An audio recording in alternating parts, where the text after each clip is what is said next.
Welcome back. Today I'm going to take you through another little project that I have for a Halloween swap. These are just some little shakers that I created using some die cuts and sequins and beads as the filling. And this little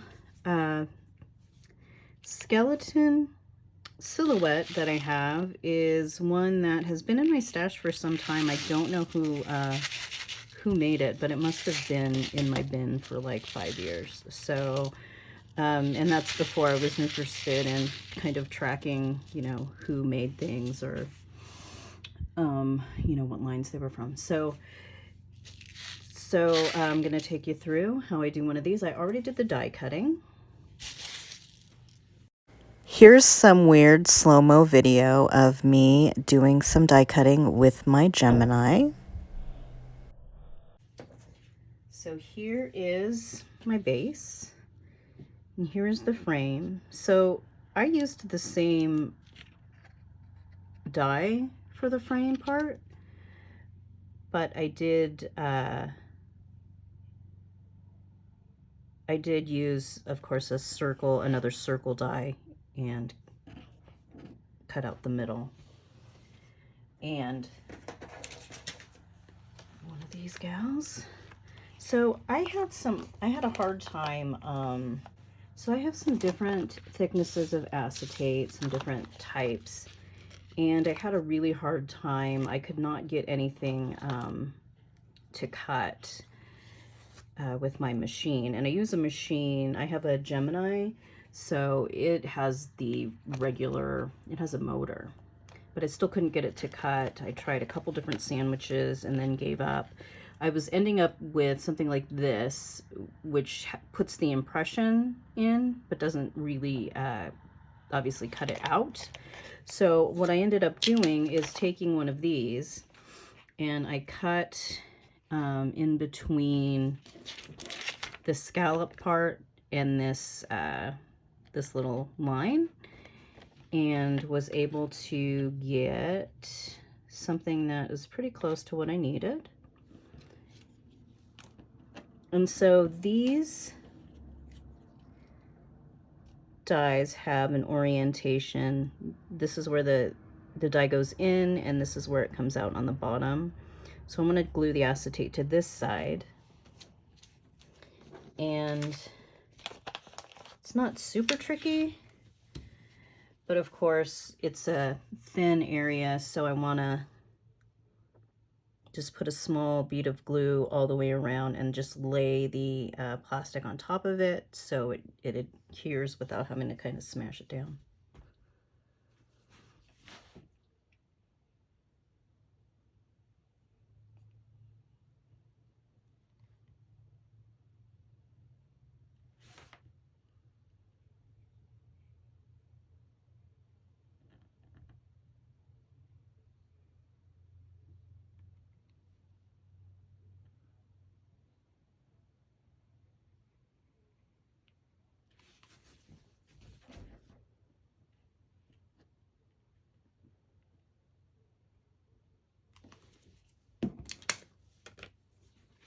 Okay, here's my acetate or plastic.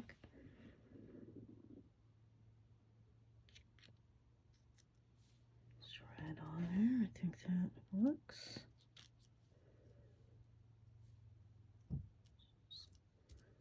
Lightly press it down, and I'm going to give that a minute. While that dries, I'm going to glue this lady down.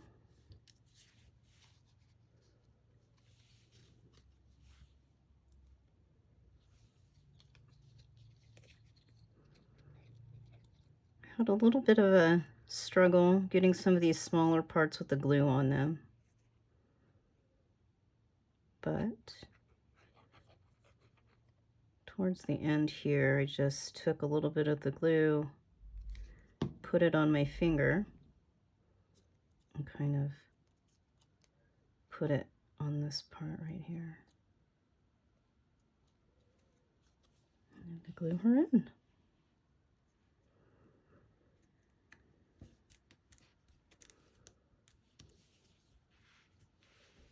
no, there's glue everywhere. Oh no. There's a lot of glue down there. Let me see what I can do here.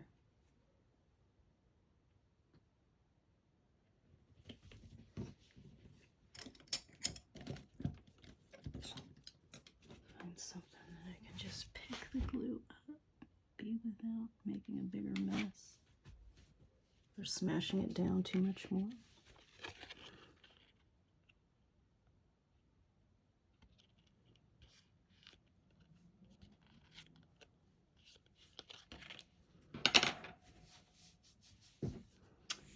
Not sure how that's going to look in the final product. If it once it dries, if it looks really bad, I'm just going to glue some sequins right there.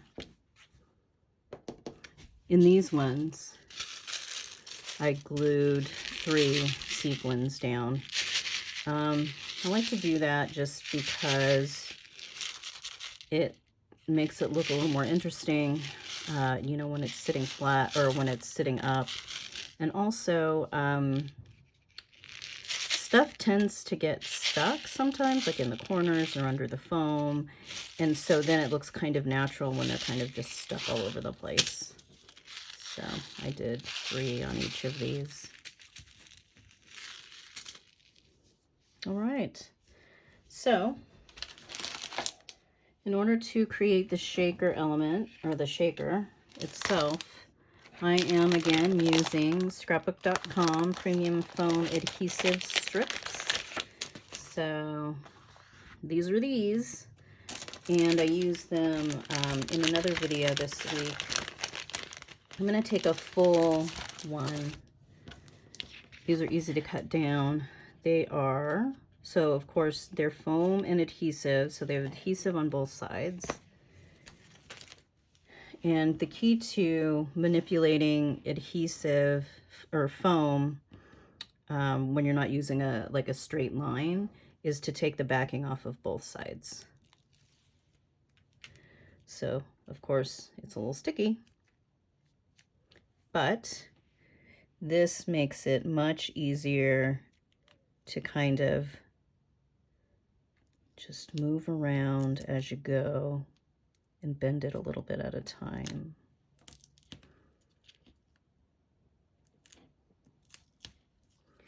These foam strips are really great. They make life so much easier. I'm not sure if they have them. I think they have them in different widths. I'm not sure that they have them in different thicknesses, but they probably do. So there's one, and then we just need a little piece for right there.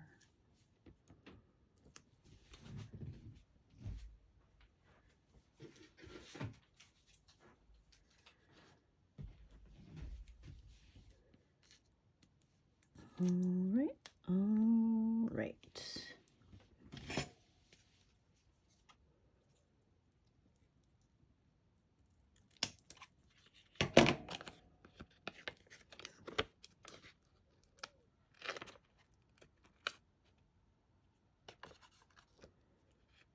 Pretty sure it's overlapping a little too much. There we go. So now it's flat. It's all the same height.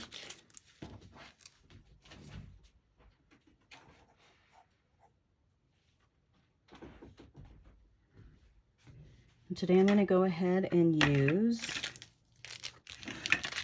some gold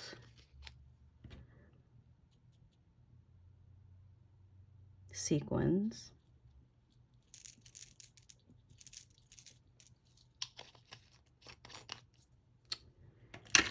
And some seed beads.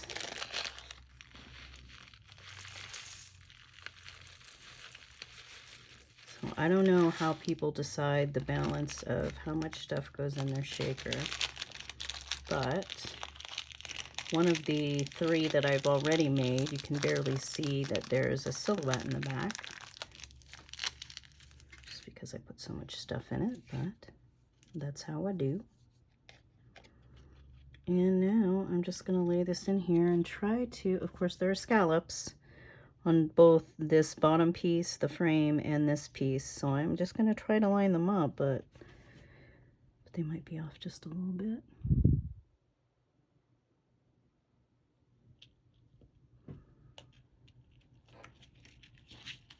Okay.